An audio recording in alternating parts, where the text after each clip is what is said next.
Bust it. They present the popular radio program Political Platform on the Ray Power FM network. Ray Power FM Political Platform, now on television. Keep track of the country's polity and be part of the process as they discuss and put political developments in the country into perspective. It's Ray Power Political Platform. Hello out there. Thanks for joining us on Political Platform. I want to thank you as always. My name is Ohiri Agbonsuremi, and I want to first of all begin by appreciating all those who were so concerned about my absence and apologize to those who feel I should have notified my listeners and those who are following me that I was going to be away for such a long time. I'm really indeed sorry, and I offer my sincere apologies to those who really felt so concerned that they were sending messages all over to ask about me. I apologize, and I believe I'm back, and it is never a dull moment in Nigeria. Even as I was away, I was monitoring all the events and looking at it. We said so sometimes last year, and if you recall, that 2018, when it comes, and it has come now, is going to be essentially a political year in Nigeria, and it is indeed raring. If you check the pages of the newspapers the last 2 weeks, even before the year came on, it's 2018, and we are not likely to do anything significant if we do not make deliberate efforts to remove Nigeria from politics and face the challenges that are all that dots all the place. Challenges of the economy, unemployment rising. We have over 7-8 million people losing their jobs the last couple of time. We have people who graduated in the last 4, 5, 6, 7 years. They haven't gotten a job, and the government does not seem, whether state, federal, and local government, don't seem to have a solution to the problem of generating jobs and keeping everybody busy. A lot of challenges are here, but unfortunately, it is politics that is dominating the environment, and we will need to really get the attention back to it, so that away from it, so that we can begin to get things right. Dr. Amaechi Anakwe is on the platform this morning. Amaechi, welcome to the program. Thank you, Ohiri. You're talking of solutions. Have they identified it as a problem? That's what the same thing I raised with you in our production meeting. A problem identified is a problem half solved. 7 million people thrown into employment market in the last 2 years. Many more already in the unemployment market. And every year, 20,000 new births in Nigeria. Millions every year. We will most likely become one of the largest populated countries in the world. We have not identified it as a problem. Not to talk of the vices, the killings. The country has turned to a killing field. And name it, we only have politicians who are cared and concerned about the next election.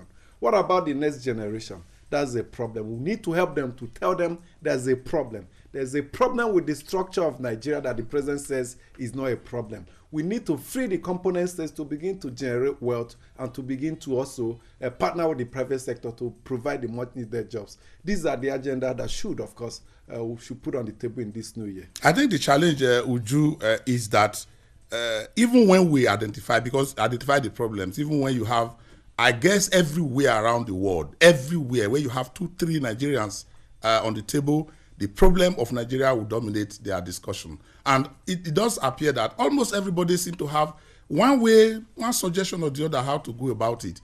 But the challenge is that even the government that should take this up, or anybody, there's no committee in place even taking a look at what the problems are. That is actually the greatest challenge. Ohiri, for me as a Nigerian, these are sad times. Sad times because it's been one crisis after the other. Nigerians are worried. People are almost panicking right now. That's why you have the kind of migration that people will sell themselves into slavery, all in a bid to run away from the country. But the main leaders, the authorities, are not really facing the reality. They are more concerned with their own selfish interests, if I may use that word. And they're not thinking, like Amaechi said, of the next generation. They're not thinking of tomorrow. They're thinking of now and their pockets. And that's the real sad situation for me as a Nigerian. I think that the authorities should call themselves to order, because it's either the revolution is peaceful, or it may turn the other way, and that is what we do not want in this country. As for the killings, the authorities must address that issue squarely. The case of one crisis after the other, economic crisis, they must tackle it, or else if it implodes on the country, believe me, I fear what may happen. Well, the sad aspect of it is that even as we talk about all these issues, we will not even have time to talk about the problem. The political environment is dominated, because this is political platform, is dominated by will our president contest 2019 elections?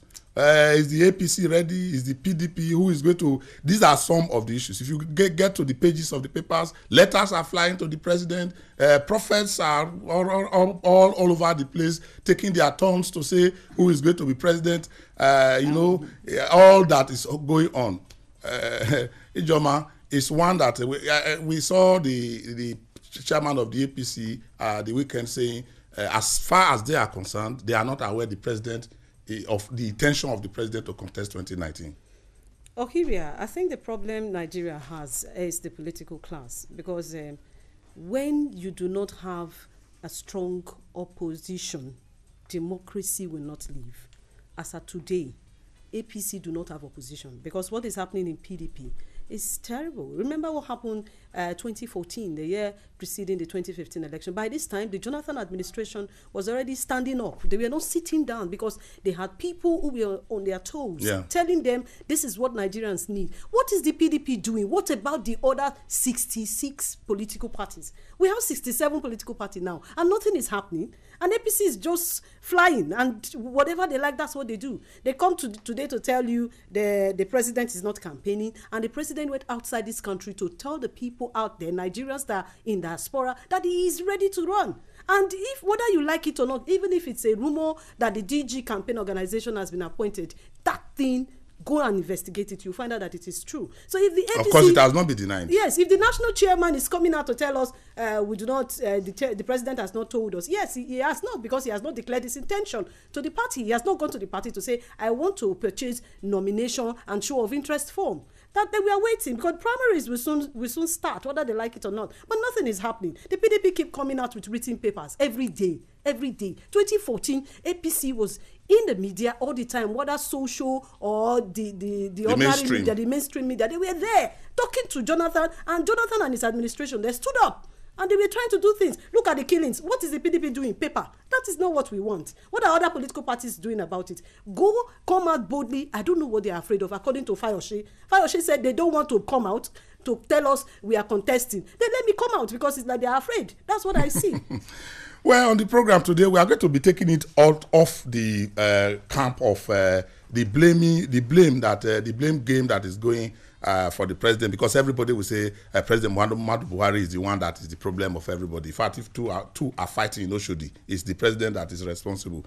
Of course, we need to begin to also tell Nigerians that they are largely responsible for the problems that we have, because if you take a look at our own attitude to life, if you take a look at our own actions and inactions, you take a look at our behavior, even at elections, recognizing political parties, politicians, the way we worship money, then you want to understand that the problem is not lying squarely.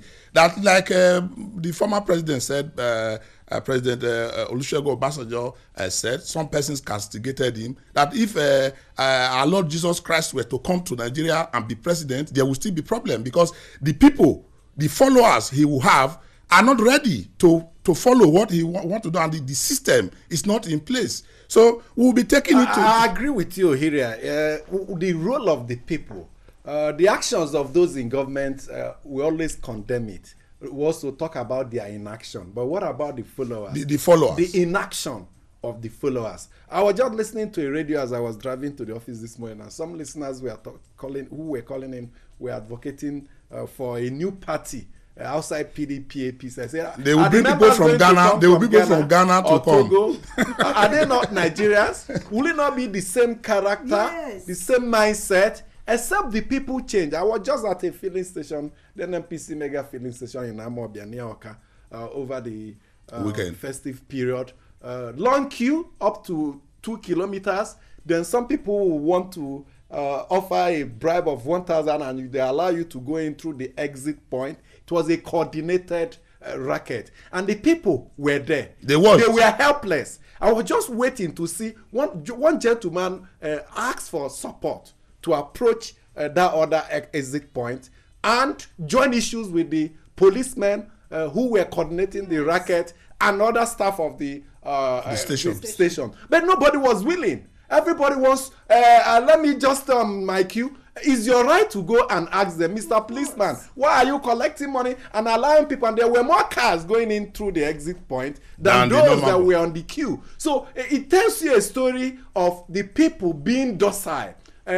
lamenting, always lamenting. Oh, there are leaders are this, there are leaders are that. What have you done as an individual, as a group, to make things right? Don't you know that the moment you continue to ask questions, join issues with them, is a way of correcting this? We'll be taking a deeper look at what we can do without really resorting to violence, without carrying the guns.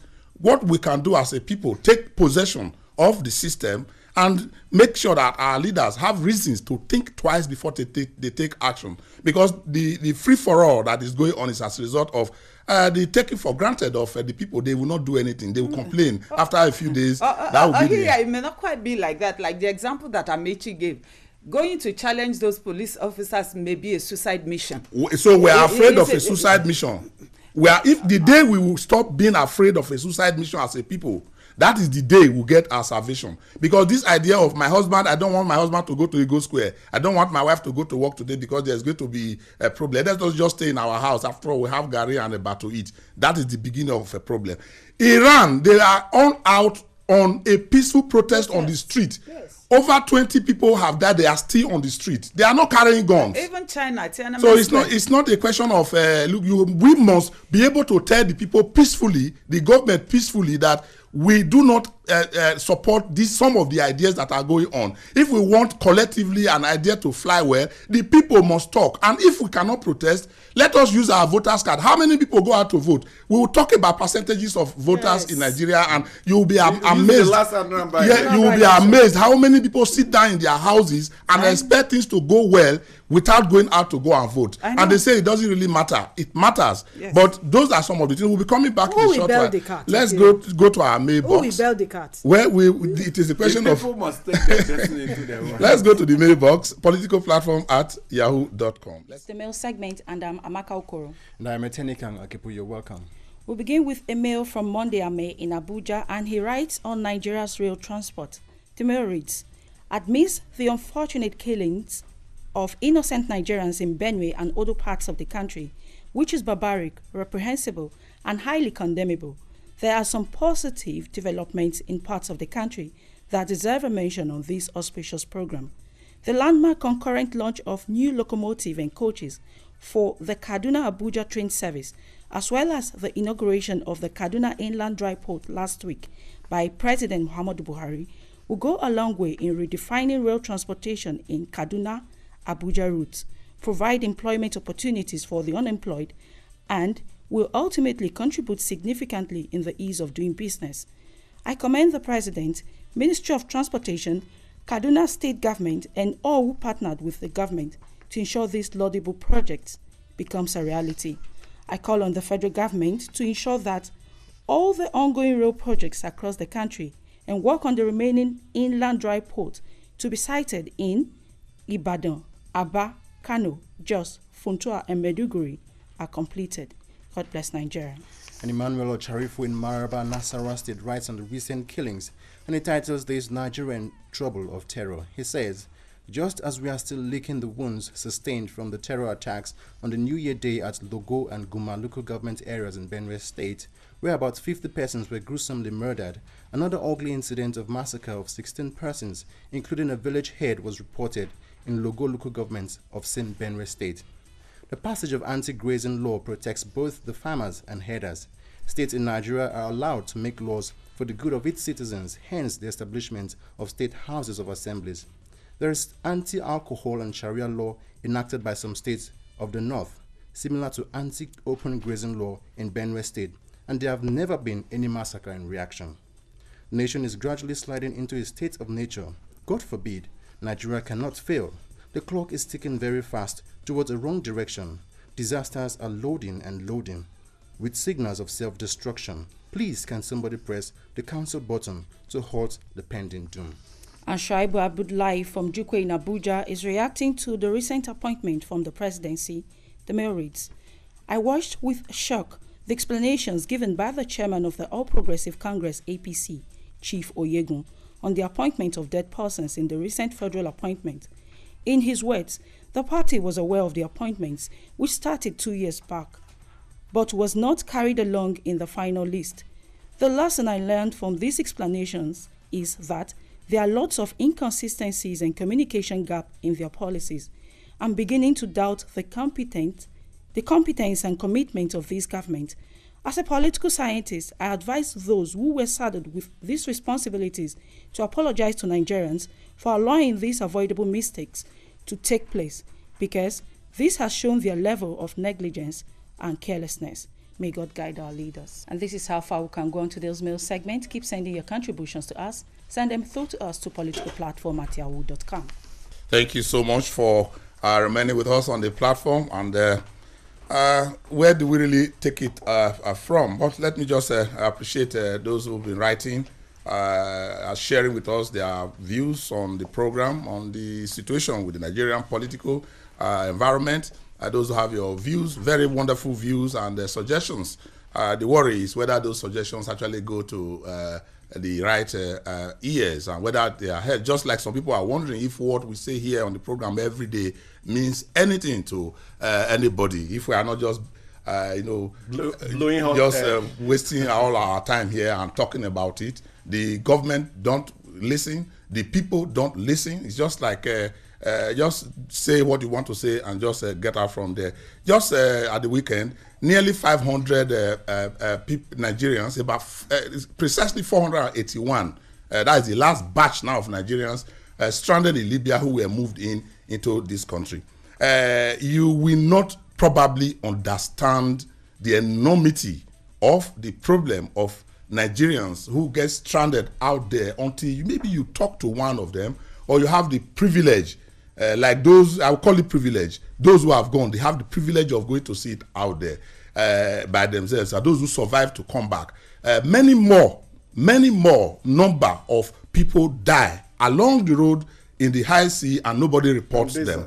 Now, if you go to Europe, it's the same story. Those are trekking along the road to Europe, even as people are being repatriated from Libya. Some other people are getting ready to follow that same route because they believe somebody is in Europe who passed that route. Even as stowaways. Yeah, they go. And if you look at the newfound place, the Canadian visa, the permanent residency visa is the hottest. Everybody is filling the form. They want to jump out. And we ask, if everybody jump, we all jump out of this country, who is going to solve the problem? Nobody is saying that you don't have a right to go and live outside of Nigeria. You cannot travel out. There's freedom of movement for everybody. You can even go and acquire the citizenship of any country you want to get. But when the frustration is what is really driving you out, and we are not all collectively talking about it, we are all blaming the government for not taking action. We are not taking a look at our own selves. What we are supposed to do when elections come, we collect 4,000 naira to vote.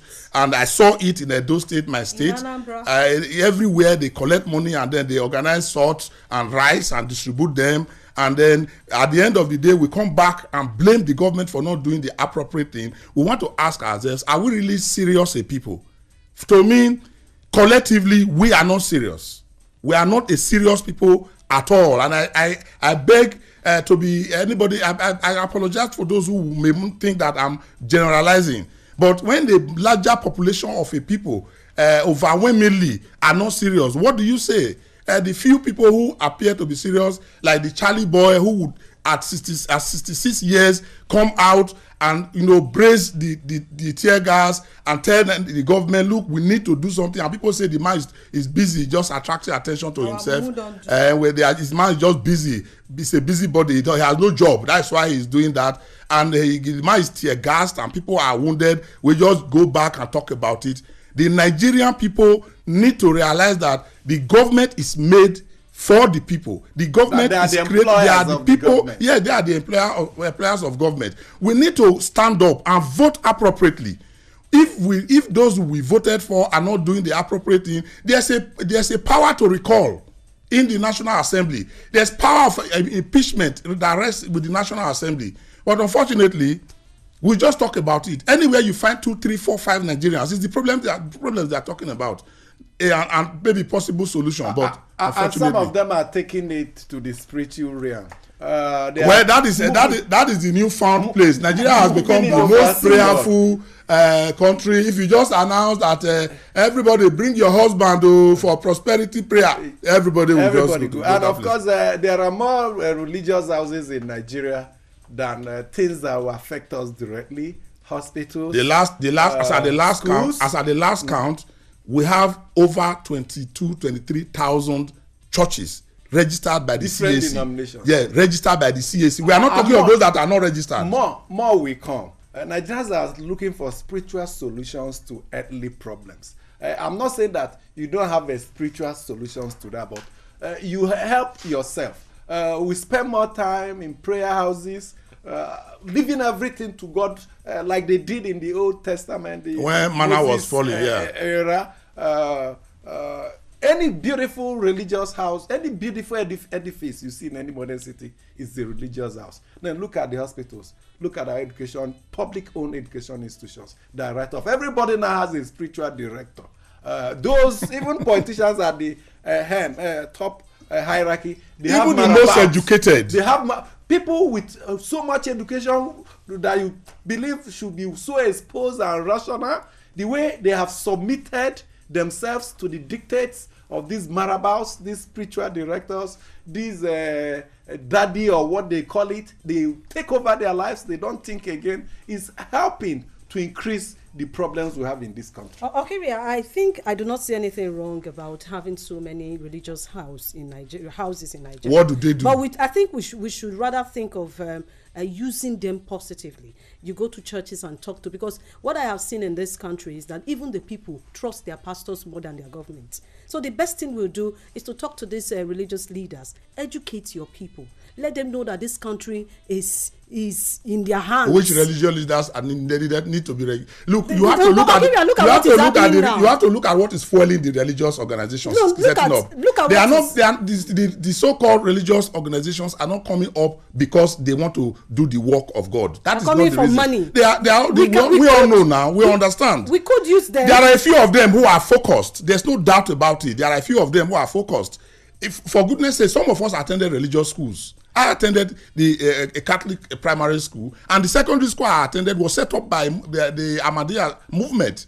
It's not as if we have not seen it before. Yeah. But what are we doing within these religious houses now? That's what I'm saying. We could use them to get peace in the country. It's for them to talk to their followers that Nigeria needs to change. First of all, change the attitude of the ordinary Nigerian person. What I see on social media these days are just prophecies coming from different kind of pastors.